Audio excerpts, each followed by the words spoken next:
All right, so this lesson is on eights on pylons, and eights on pylons is a maneuver that was started in World War One. So, in order for us to maintain a constant view of the target, we have to develop the ability um, to destroy it with this maneuver, and that's how it was developed. What it basically is maintaining a constant radius um, around a point, a specified point, and being able to keep your wing on a specified point in order to help you maintain that radius. So basically, you have a single point here. You, you want to come in. Let me just start drawing this out. You have a road here, and there's like a house, for example, a house right here. And you want to keep your left wing, or whatever. Yeah, you want to keep the wing at the tip of the wing. To keep the tip of the wing on that point, locked in the entire way around. And it's based off your ground speed, and I'll get to that point in the lesson.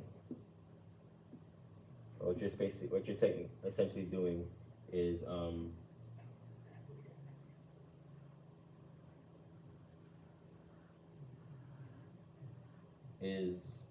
maintaining a constant radius around the wing the entire time. So what I just drew here is maintaining a constant radius around whatever point that you pick at a specified pivot altitude. And I'll break down the formula as I go throughout the lesson. But it's a brief illustration to paint the picture in your mind. So a more practical application for us, it would be some sort of, let's say, aerial photography where you want to get pictures. This maneuver is a way to assist the photographer in maintaining a constant radius while you take pictures around in a circle or in a circular fashion.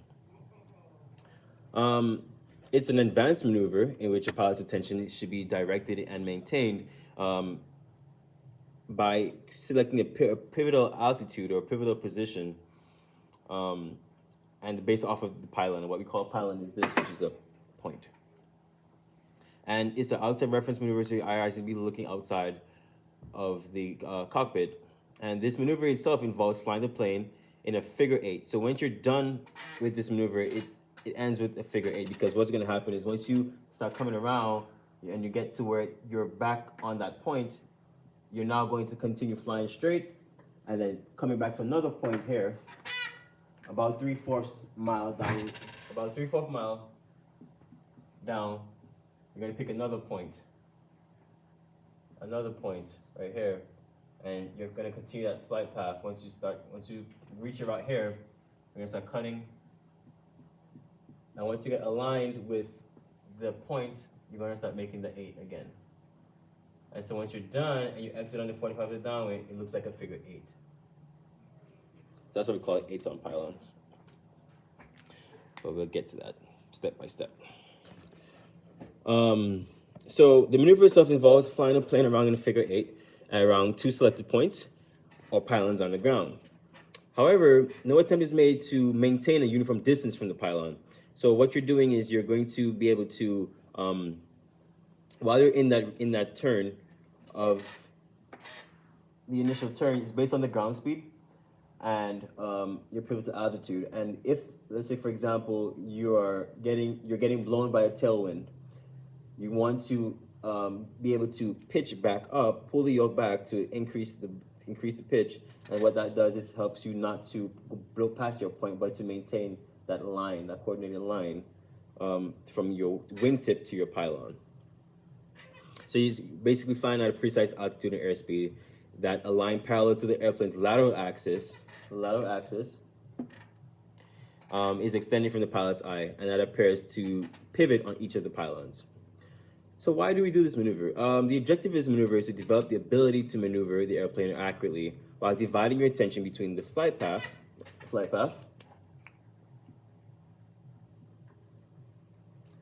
and between the flight path and the selected points on the ground. So they're extremely helpful in teaching and developing and testing some forms of subconscious control of how you're controlling the airplane. So first things first, before we even do the maneuver, we want to select the pivotal altitude. And the way we do that is when you turn at a given ground speed, you're going to have a projection of the sighting reference line to the selected point on the ground, and that'll appear on the pivot on that point. So what that basically means is that you're keeping you're staying parallel. Your wingtip is staying parallel to the lateral axis of the plane, and the point that you want to select. So this is what I'm referring to. You're making sure that the wingtip stays parallel to the lateral axis of the wing of the point. So this needs to be aligned at all times. It's like you would attach the wing. Picture in your mind that you're attaching the wing to a string, and you're tying the string around the point, and you're just spinning the plane around on that exact radius. What happens now is that when you pick a pivotal altitude, you're going to be gaining altitude and decreasing altitude based off of the ground speed that you have and based off of trying to maintain a level altitude. So the pivot altitude will change, and when the pivot altitude does change, you need to apply a sense of either just like a sense of power, or you need to be trading altitude for airspeed or that kind of thing to get set up for that. So we have a formula for selecting a pivotal altitude.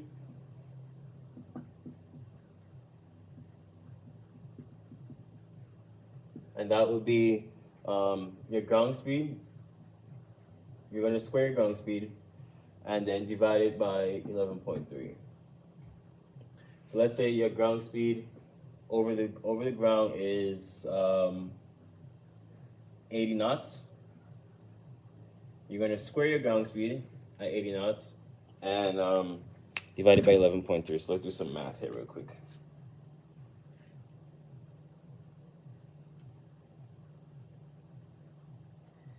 So 80 knots squared is going to give you 6,400, and divide that by 11.3 to give you a pivot altitude of 566. And then what you're going to do is add the field elevation. So field elevation out here, field elevation out where we practice in the practice area is about 700 feet. So you're going to add 700 feet to that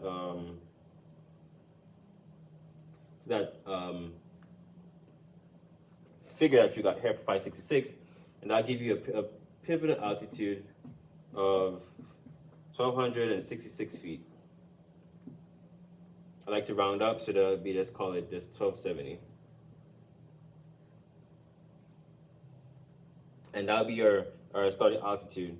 So it'll be your ground speed squared divided by 11 plus 3 plus your field elevation. And that's how we calculate our pivotal altitude. If you're doing miles per hour in your plane, then it'd be your pivotal altitude would be your ground speed squared divided by 15 plus your field elevation. Like I said, so throughout the maneuver, you're going to be gaining altitude and descending altitude, and so you just want to be able to, if you're getting ahead of the point, getting ahead of the plane. If you're getting ahead of the point that you're trying to follow, so let's say, for example, you're flying and the wingtip is getting ahead of the plane, then you want to pitch up to slow the airplane down, to lessen the airspeed, and by doing so, it helps you to maintain the lateral alignment with the point.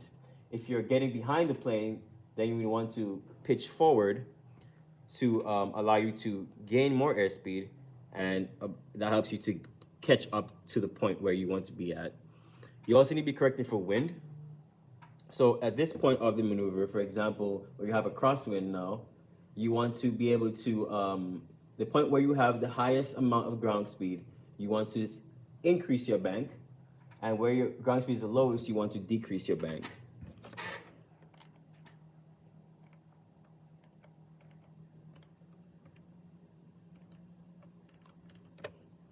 So I wanted to speak about how we make corrections in this maneuver.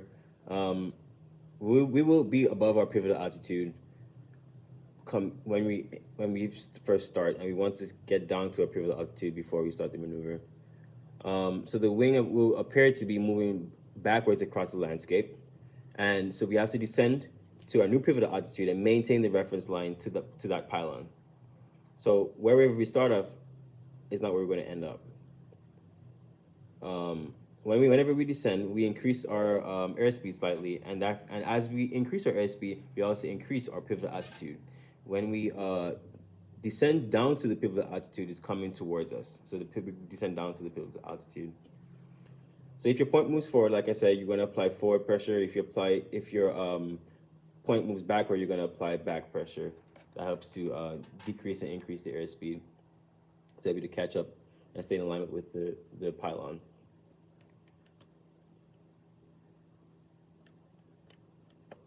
If your sight pictures it moves down the window, you need to increase your bank to maintain that line of reference for your point. And so if your sight picture moves upward, you need to be able to decrease. You'd have to be decreased. Your bank would have to be decreased to maintain the sight picture. So that means that you're banked too steeply.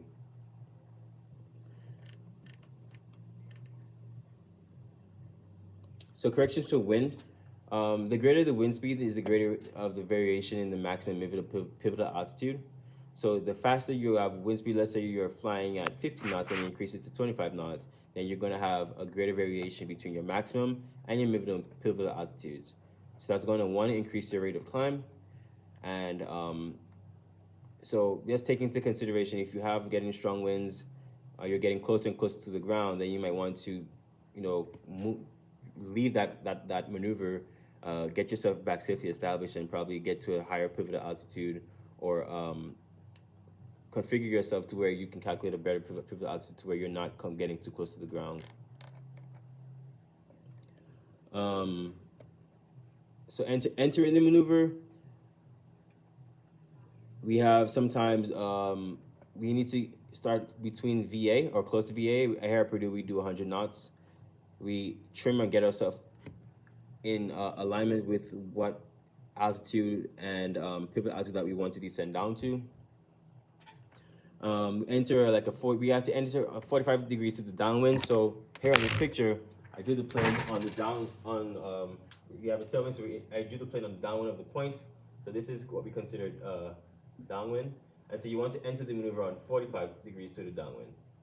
So that's how you would enter the maneuver coming 45 degrees based off of downwind. So it's going to take some time for you to figure out where the downwind is if you don't have a wind indicator in the aircraft. But you should always know where the wind is coming from as a pilot. So during your clearing turn, that's where you increase your situational awareness, looking for where the wind is coming from before you start this maneuver, and so forth. So when you're coming downwind, you're going to have the highest ground speed and highest pivotal altitude. And so you want to maintain straight and level before you get to that point. And once you're just ahead of it, then you roll into a 30 or 45 degree bank. Don't exceed 40 degrees of bank. So the elevator is your primary control for manipulating the lateral axis of the wing to the pylon that you've selected. And don't use rudder to yaw the wing forward or backward to maintain line of sight. You want to be able to use your ailerons to lower your aileron and make sure that you're good to go when you're in terms of taking a look at where your point is. And I like to put my head exactly on the window, or not on the window, but like looking directly outside of my wing. So I should be looking outside, maintaining a proper radius, but my wing should be basically tied to that point the entire time.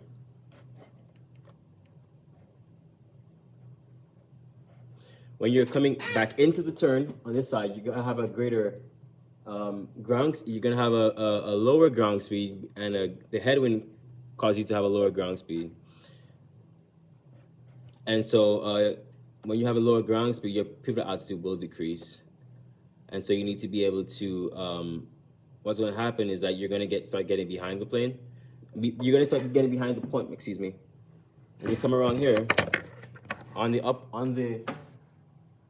come around to this point right here. Yeah, the plane is up towards this point right here. And you come this way, your ground speed becomes slower. So instead of it being 80 knots, it's probably going to be something like 73 or whatever the case may be. You have a headwind pushing you. And so what's going to happen is you're going to start getting behind the plane, behind the point. And you want that to be aligned with your wing at all times, right? But you're going to start getting behind the point. So you want to start pitching up to make sure that you you want to start pitching forward when you're behind the point, pitching forward to catch up to the point. And that's basically you corrected for the slower ground speed that you have. The relative wind will push you towards the pylon, and your bank angle will increase. So whenever you have a slow airspeed, you need to reduce the amount of bank that you have. Whenever you have a faster ground speed, you need to increase the amount of bank that you have. But the bank angle doesn't actually have an effect on the pivotal altitude.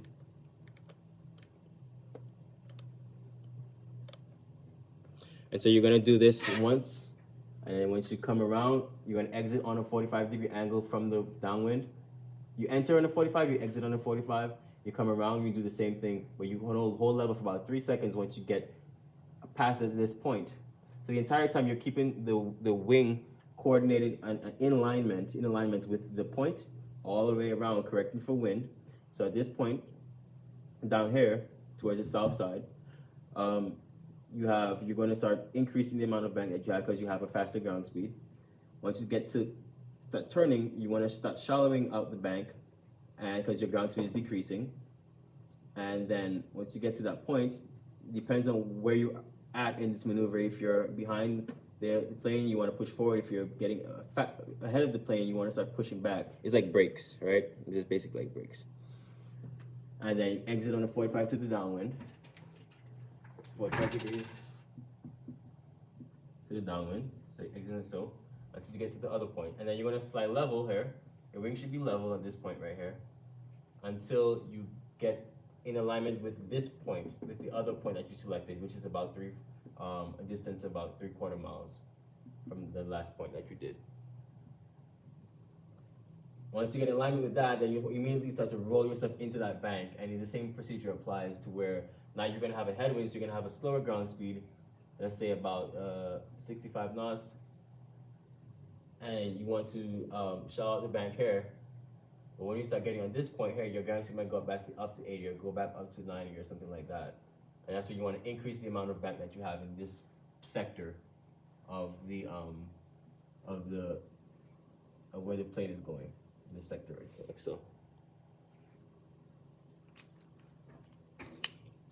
Some of the common errors for this flight, for this maneuver, is a faulty entry procedure, poor planning, orientation, division of attention, because you probably might not be checking your instruments, or you might be checking your instruments too much, not looking outside, or looking outside too much, not verifying that you're not dropping below your pivotal altitude to the point where you're too close to the ground.